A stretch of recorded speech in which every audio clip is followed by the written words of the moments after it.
everyone. This is Amelia Rochelle Lorraine, owner and founder of In My Garden Health and Lifestyle, promoting health and wellness, physically, mentally, and spiritually. So today, what are we here to talk about? Something that's really been bugging me, and that subject is hand sanitizers. Everywhere you turn, there is another hand sanitizer. Everyone is making hand sanitizers. The question is, which one should we use? Now we see numbers 62%.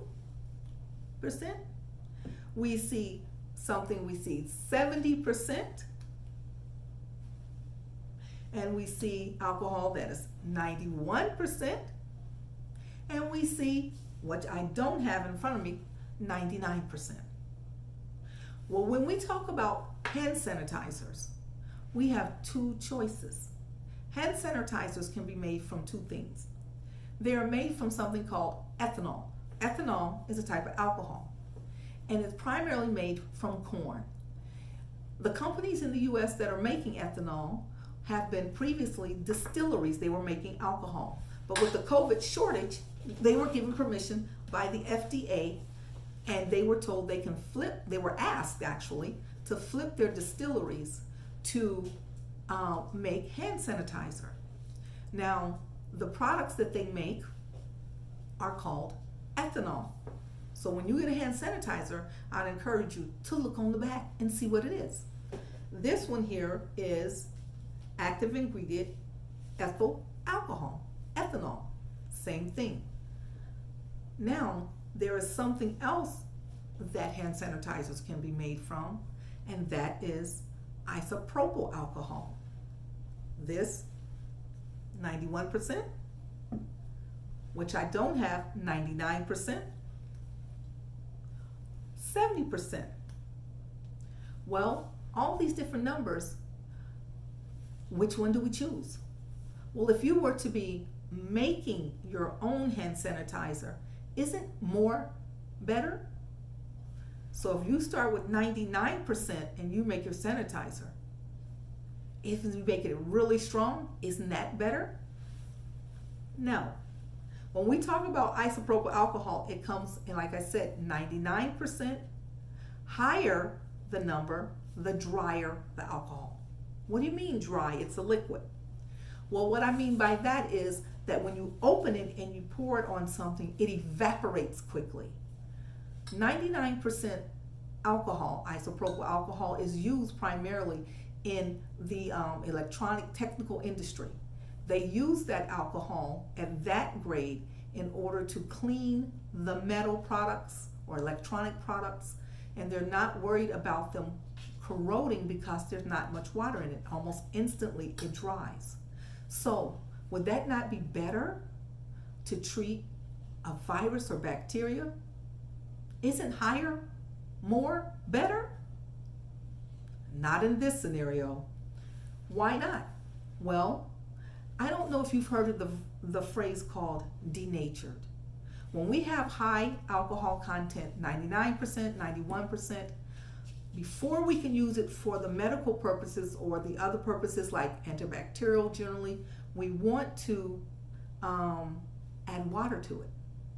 That's how we get 70%, because it has had water to it, which means it's been denatured. 99 is the highest standard, so even 91 has some water in it, but still too high for what we want to use. Well, what is the best amount of alcohol that we should use? Well, since we're in COVID-19, there's been two recommendations. Prior to COVID-19, hand sanitizer was just hand sanitizer. This one has 62% alcohol in it. 62 ethyl alcohol, it says on the back. And we used that and we were fine.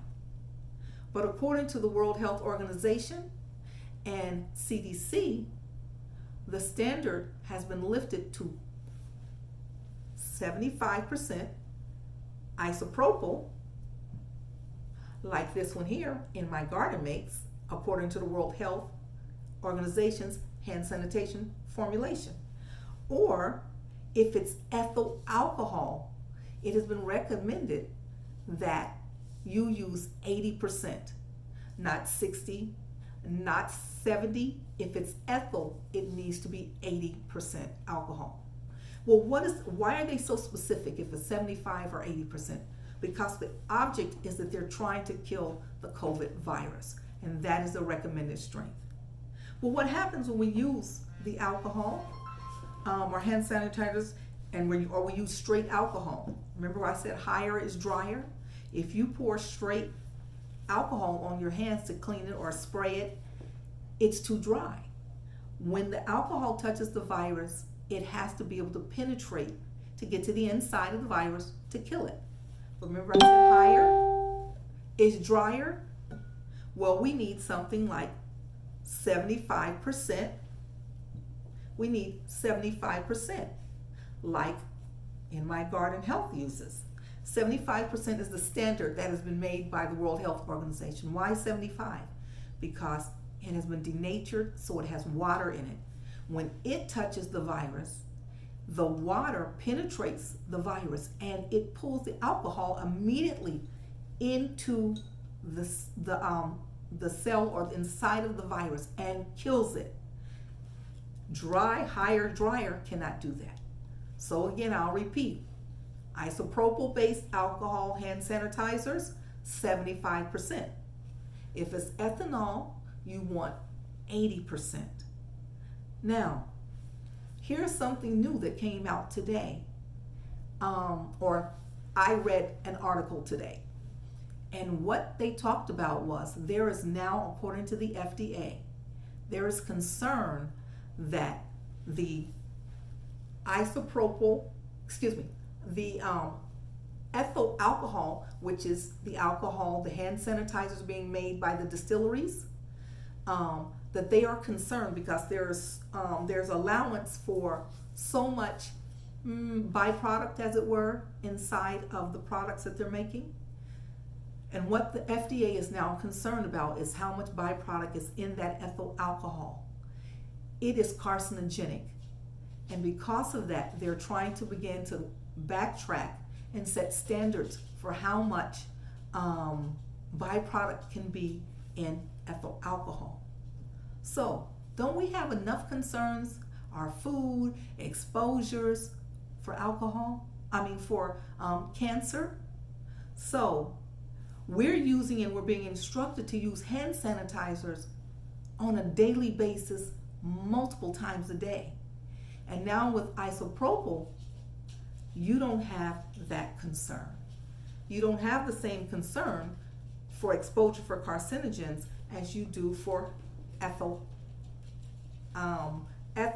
alcohol, ethanol. So I would recommend when you're buying hand sanitizer, pick it up, read the ingredients. It's probably going to be ethyl alcohol is the most popular around that's being made in the US, but make sure that if you use it, that you're using the correct strength, 80%. And if you want to take it a step further and you want to decrease your risk of exposure, I would recommend you try In My Garden Health and Lifestyle Hand Sanitizer, 75% World Health Organization formulation made with isopropyl. So I hope that you have learned something, but I want to show you something. How do you know everybody's making hand sanitizer? How do you know if it's the right strength? Now, I don't expect you to actually have this piece of equipment in your home, but should you happen to have it, here's a little test. This is called an alcohol meter. It looks like a giant thermometer of some sort, right? Well, what it does, on one side, it goes up to 200. And if I was making alcohol for consumption, this is the side, because remember it's in proof, it goes all the way up, you can have 200 proof, like corn whiskey almost, it goes all the way to 200. On the other side is black numbers, and this is the side we use to measure the strength of alcohol for your hand sanitizers. You can use it for that. So I'm going to show you what a Hand Sanitizer. This is my product. I promote it. I've made a formulation for 75%. So let's see if that's what it really is. We're going to pour some in and we're going to measure it. Just so we're going to get some all the way about 50 to 100 milliliters.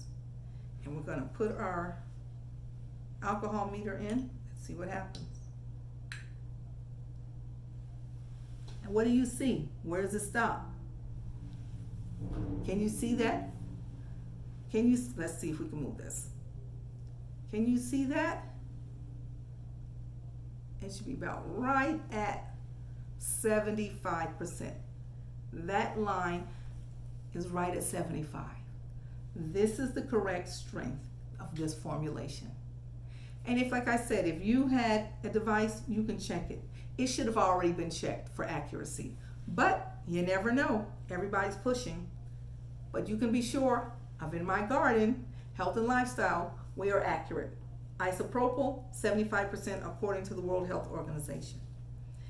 I hope that everyone stays well, takes care, and uses the best products available to you. Again, I'm Amelia Rochelle Narain, nurse practitioner, owner and founder of In My Garden Health and Lifestyle. And until next time, I'll see you. Take care and be well.